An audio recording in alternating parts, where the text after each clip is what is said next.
Eleganciu a hladkosť dostáva Jim Beam Kentucky Straight Bourbon štvoročným zraním v nových vypálených sudoch z amerického dubu.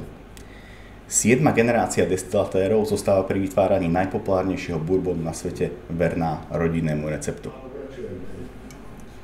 Vychutnať si obilné a dubové tóny Jima Beama môžete, ako hovorí súčasný majster destilatér Fred Noe, any damn way you please, teda akokoľvek len chcete.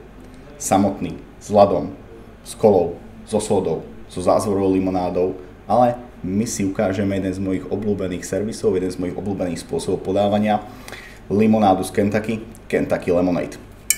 Bourbonový základ.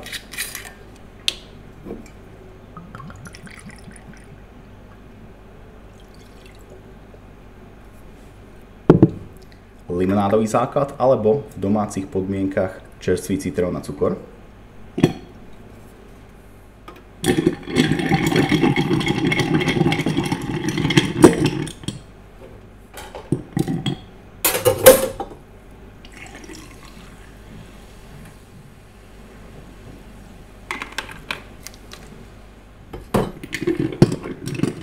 Nevyplašiť bublinky.